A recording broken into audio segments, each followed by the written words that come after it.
आइए दोस्तों, आपका स्वागत है हमारे चैनल डार्क मिस्ट्री पे। आज हम जानेंगे इस्लाम धर्म का एक अनकहा सच। क्या सच में मुसलमानों के पूर्वज गुरु शुक्राचार्य थे? आइए जानते हैं इस बारे में विस्तार से। हमेशा से यह बहस का विषय रहा है कि मुसलमानों के पूर्वज क्या वाकई हिंदू थे। दुनिया भर के मुसलमान चाहे इस सत्य को माने या ना माने, उनके रहन सहन के तरीके, उनकी मक्का मदीना की पूजा पद्धति, उनके पवित्र चिन्ह आदि उन्हें किसी की तरह से हिंदू धर्म से जोड़ते हैं। हिंदू धर्म ग्रंथों के अनुसार असुर के गुरु तथा महर्षि भृगु व असुर राज हिरण्यकश्यप की पुत्री दिव्या के संतान शुक्राचार्य ही मुस्लिम संप्रदाय के वास्तविक जनक थे। शुक्राचार्य ने राक्षसों का वंश बचाने के लिए भगवान शिव की आराधना की, जिससे प्रसन्न होकर शिव जी ने अपना स्वरूप शिवलिंग शुक्राचार्य को प्रदान कर वैष्णवों से दूर रखने को कहा। शिव जी का स्पष्ट आदेश था कि जिस दिन कोई भी वैष्णव इस शिवलिंग पर गंगा जल चढ़ा देगा, उस दिन राक्षस वंश का नाश हो जाएगा। तो दोस्तों, शुक्राचार्य ने महादेव के स्वयं दिए शिवलिंग को भारतवर्ष तथा हिंदुओं से दूर रेगिस्तान में स्थापित किया, जिसे आज अरब देश में मक्का मदीना के नाम से जाना जाता है। यहाँ तक कि अरब देश का नाम शुक्राचार्य के पौत्र अरब के नाम पर ही पड़ा है। शुक्राचार्य मूल रूप से काव्य ऋषि थे और उनके सम्मान में मक्का मदीना के शिव मंदिर को काव्या नाम दिया गया। कालांतर में काव्या नाम विकृत होकर काबा बन गया, जिसे मुसलमानों का सबसे पवित्र स्थल माना जाता है।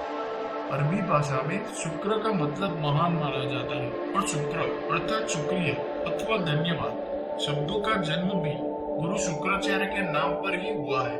मुसलमानों का पवित्र जुम्मा शुक्रवार को मनाने की वजह भी गुरु शुक्राचार्य ही है।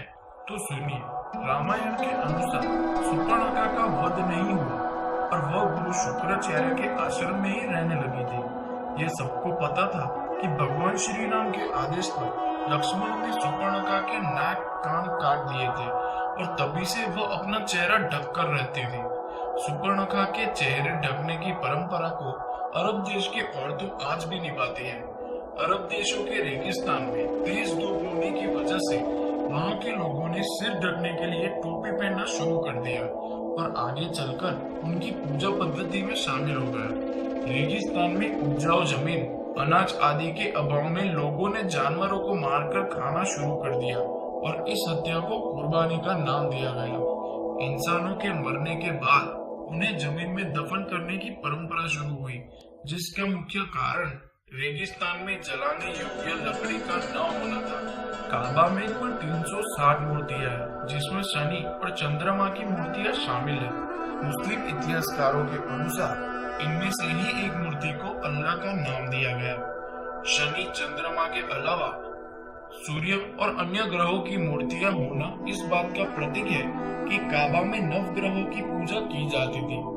हिंदू धर्म आज भी नवग्रहों की पूजा करता है और यह माना जा सकता है कि मुसलमानों को नवग्रह पूजा सिखाना गुरु शुक्राचार्य का ही काम है। अर्धचंद्र को हिंदू धर्म में पवित्र माना जाता है क्योंकि ये भगवान शिव के ललाट की शोभा बढ़ाता है। अर्धचंद्र चिन्ह का काबा में महादेव के प्रतीक पर होना इस चिन्ह को मुसलमानों में पवित्र बनाता है और इसे इस्लाम के झंडे पर स्थान दिया गया है।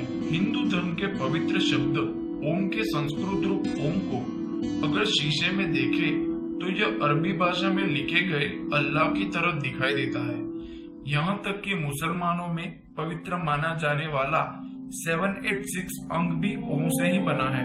ध्यान देने वाली बात यह है कि कोई भी मुसलमान इस बात को स्वीकार नहीं करता कि 786 अंक वास्तव में हिंदुओं का वैदिक प्रतीक ओम है।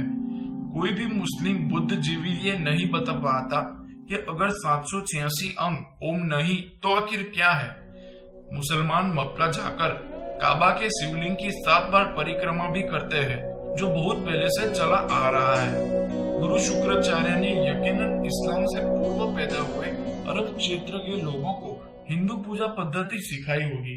मक्का से कुछ ही दूरी पर एक बड़ा साइन बोर्ड लगा है, जिस पर लिखा है कि इस क्षेत्र में गैर मुसलमानों का प्रवेश वर्जित है।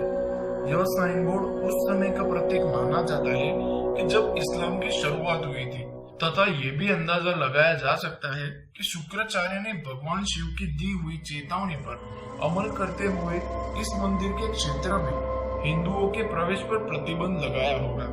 जहाँ भगवान शिव का मंदिर होता है, वहाँ पवित्र नदी का पानी भी पाया जाता है। हिंदू मंदिरों की यह परंपरा भी काबा से जुड़ी हुई है और मंदिर के साथ ही पवित्र पानी का स्रोत भी स्थित है, जिसे जमजम पानी के नाम से जाना जाता है।